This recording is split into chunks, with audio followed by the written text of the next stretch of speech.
ലോക്സഭാ തെരഞ്ഞെടുപ്പ് ആറാം ഘട്ട വോട്ടെടുപ്പിന്റെ ആദ്യ മണിക്കൂറുകളിൽ ഭേദപ്പെട്ട പോളിംഗ് 25% ആളുകൾ വോട്ട് രേഖപ്പെടുത്തിയെന്നാണ് ഔദ്യോഗിക കണക്കുകൾ.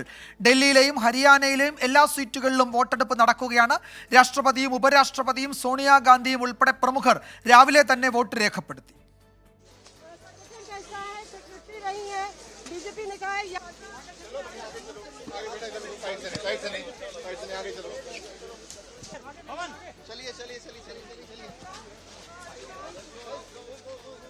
PDP പ്രവർത്തകരെ പോലീസ് പൂട്ടിയിട്ടെന്നാരോപിച്ച് കശ്മീരിൽ മെഹബൂബ മുഫ്തി റോഡിലിരുന്ന് പ്രതിഷേധിച്ചു.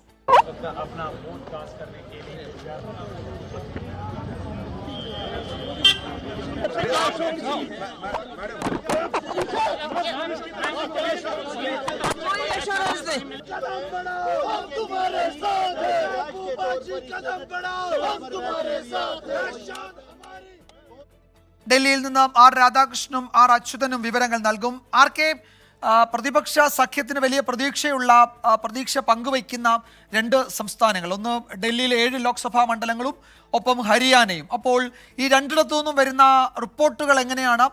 രാവിലെ മികച്ച പോളിംഗ് ആയിരുന്നു, ഒരുപക്ഷെ ഉച്ചയോടെ അത് മന്ദഗതിയിലായിട്ടുണ്ടാകാം. എന്താണ് പുതിയ വിവരങ്ങൾ?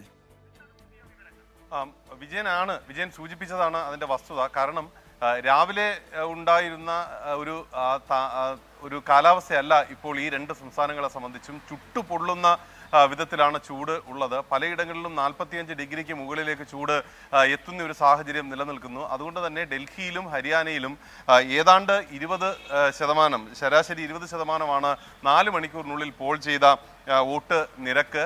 ഈ 4 മണിക്കൂറിന് ശേഷം പോളിംഗ് ബൂത്തുകൾക്ക് മുന്നിൽ ആളുകളുടെ നിര കുറയുന്നതും നമുക്ക് കാണാനായിട്ട് സാധിച്ചു. ഞാൻ ആ ശതമാന കണക്കൊന്ന് പറയുകയാണെങ്കിൽ, ആകെ 4 മണിക്കൂറിനുള്ളിൽ നടന്ന പോളിംഗ്, ഇന്ന് നടക്കുന്ന പോളിംഗിൽ 25.76%. ബീഹാറിൽ 23.76%. അവിടെയും കനത്ത ചൂട് ഉള്ള ഒരു ഇടമാണ്. അവിടെയും പോളിംഗ് ആ വിധത്തിൽ മാത്രമാണ് നടക്കുന്നത്. ഹരിയാനയിൽ 22.09% പോളിംഗ് നടന്നിരിക്കുന്നത്. ജമ്മു കാശ്മീരിൽ 23.11% പോൾ ചെയ്തിട്ടുണ്ട്. ജാർഖണ്ഡിൽ 27.80%, ഡൽഹിയിൽ 21.69% വോട്ടുകളുമാണ് പോൾ ചെയ്തിരിക്കുന്നത് ഇതുവരെ. ഒഡീഷയിൽ 21.30%, ഉത്തർപ്രദേശിൽ 27.06%. ബംഗാളിലാണ് ഏറ്റവും ഉയർന്ന പോളിംഗ് ശതമാനമുള്ളത്. 36.88% ബംഗാളിലെ പോളിംഗ് ശതമാനം. നമുക്ക് മൊത്തത്തിൽ ലഭിക്കുന്ന വിവരങ്ങളുടെ അടിസ്ഥാനത്തിൽ പരിശോധിക്കുമ്പോൾ ഒറ്റപ്പെട്ട ചില സംഭവങ്ങൾ ഉണ്ടായി എന്നതൊഴിച്ചാൽ മറ്റേതെങ്കിലും വിധത്തിലുള്ള അക്രമ സംഭവങ്ങൾ അത് ബംഗാളിലാണെങ്കിൽ പോലും ഉണ്ടായിട്ടില്ല എന്നുള്ളതാണ്. പക്ഷേ ഈ ചൂടുമായി ബന്ധപ്പെട്ടിട്ട് വിവിധ ഇടങ്ങളിൽ വോട്ട് ചെയ്യാനെത്തിയവർക്ക് ദേഹാസ്വാസ്ഥ്യമൊക്കെ അനുഭവപ്പെടുന്ന സാഹചര്യം ഉണ്ടായി. ഉടൻ തന്നെ പോലീസും ബന്ധപ്പെട്ട തെരഞ്ഞെടുപ്പ് കമ്മീഷൻ അധികൃതരും ഒക്കെ ചേർന്ന് ആശുപത്രികളിലേക്കും പ്രഥമ ശുശ്രൂഷയൊക്കെ നൽകുന്ന വിധത്തിലേക്കും ഒക്കെ കാര്യങ്ങൾ എത്തുന്നുണ്ട്. ഈ പ്രത്യേകിച്ച് UP-യുടെ പല മേഖലകളിലും ഈ വിധത്തിലുള്ള ചില സംഭവങ്ങൾ റിപ്പോർട്ട് ചെയ്യപ്പെട്ടു. ഹരിയാനയിലും സമാനമായിട്ടുള്ള സാഹചര്യങ്ങൾ അറിവായിട്ടുണ്ട്. ഡൽഹിയിലും കനത്ത ചൂട് തന്നെയാണ് ഉള്ളത്. അതുകൊണ്ട് ഇനി ഈ വോട്ടിങ്ങിൻ്റെ ഒരു രാവിലത്തെ പോലെ അത്ര ശക്തി പ്രാപിച്ച വിധത്തിലേക്ക് കാര്യങ്ങൾ വരണമെങ്കിൽ വൈകിട്ട് ഒരു 4 മണിക്ക് ശേഷം ആയിരിക്കും ഇനി ജനങ്ങൾക്ക് വളരെ കൃത്യമായിട്ട് അവിടേക്ക് എത്താൻ സാധിക്കുക. ഈ ബൂത്തുകൾക്ക് മുന്നിൽ ചില അവർക്ക് നിൽക്കാൻ വേണ്ടിയിട്ടുള്ള സൗകര്യങ്ങളൊക്കെ ഉണ്ടാക്കിയിട്ടുണ്ടെങ്കിലും അതൊന്നും പക്ഷേ അത്ര ഉതകുന്ന വിധത്തിലേക്ക് കാര്യങ്ങൾ എത്തിയിട്ടില്ല. വിജയൻ. യെസ്, ഉത്തരേന്ത്യൻ സംസ്ഥാനങ്ങളിലെ ഉഷ്ണതരംഗം വോട്ടെടുപ്പിനെ ബാധിച്ചിട്ടുണ്ട് എന്നാണ് ആർ രാധാകൃഷ്ണൻ ഡൽഹിയിൽ നിന്ന് റിപ്പോർട്ട് ചെയ്യുന്നത്. രാവിലെ തുടക്കത്തിൽ മികച്ച പോളിംഗ് ആയിരുന്നു, പിന്നീട് വളരെ മന്ദഗതിയിലായിട്ടുണ്ട്. ഇനി അത് മെച്ചപ്പെടണമെങ്കിൽ ഒരുപക്ഷെ വൈകുന്നേരമാകണം എന്നാണ് ഡൽഹി ബ്യൂറോ റിപ്പോർട്ട് ചെയ്യുന്നത്. വിവിധ സംസ്ഥാനങ്ങളിലെ കണക്കുകൾ അത് ശരിവെക്കുകയും ചെയ്യുന്നുണ്ട്. ആർ അച്യുതൻ കൂടി ചേരുന്നുണ്ട്. അച്യുതൻ, ഡൽഹിയെ സംബന്ധിച്ചിടത്തോളം ആം ആദ്മി പാർട്ടിയും കോൺഗ്രസും സംയുക്തമായി മത്സരിക്കുന്നു. BJP കഴിഞ്ഞ ലോക്സഭാ തെരഞ്ഞെടുപ്പിൽ മുഴുവൻ സീറ്റുകളിലും ജയിച്ചു. ഏതാണ്ട് 50%-ലധികമൊക്കെ വോട്ട് നേടി ജയിച്ച സീറ്റുകളാണത്. അവിടെ എത്ര വലിയ വെല്ലുവിളി ഉയർത്താൻ പ്രതിപക്ഷ സഖ്യത്തിന് കഴിയുമെന്നത് പ്രധാനപ്പെട്ടതാണ്. എന്താണ് ഡൽഹിയിലെ ബൂത്തുകളിലൂടെ സഞ്ചരിക്കുമ്പോൾ നമ്മൾ കാണുന്ന കാഴ്ച? വോട്ടർമാരുടെ പ്രതികരണമൊക്കെ എങ്ങനെ? വിജയകുമാർ, പ്രധാനമായിട്ടും നമ്മൾ നോക്കിക്കാണുന്ന 2019 ഒരു രാഷ്ട്രീയ സാഹചര്യമല്ല 2024 നമുക്ക് മുന്നിലുള്ളത്. കാരണം ഡൽഹിയിലെ ഇന്ത്യ സഖ്യമുണ്ട്. ആം ആദ്മിയും കോൺഗ്രസും ചേർന്നാണ് 7 സീറ്റുകളിൽ മത്സരിക്കുന്നത്. മറ്റ് എതിരാളി BJP ആണ്. അപ്പോൾ ഈ 7 സീറ്റുകളിൽ മത്സരിക്കുന്ന ഇന്ത്യ മുന്നണി അത് കൃത്യമായ പ്രചരണം ആദ്യഘട്ടം മുതൽ തന്നെ സജീവമായിരുന്നു. കേജ്രിവാളിനെ അറസ്റ്റ് ചെയ്ത സമയങ്ങളിൽ അത് ഉയർത്തിയായിരുന്നു ആം ആദ്മിയുടെ പ്രചാരണം. അഴിക്കുള്ളിലെ കേജ്രിവാളിന്റെ ചിത്രം അത് ഉൾപ്പെടുത്തിക്കൊണ്ടുള്ള പോസ്റ്ററുകൾ, ജയിൽ കാ ജവാബ് ഓട്സെ എന്നുള്ള പ്രചാരണ വാക്യം അതിനായി തയ്യാറാക്കുന്നു. അങ്ങനെ അത് മുഖാന്തരമായിരുന്നു ഇന്ത്യ മുന്നണിയുടെ പ്രചാരണം.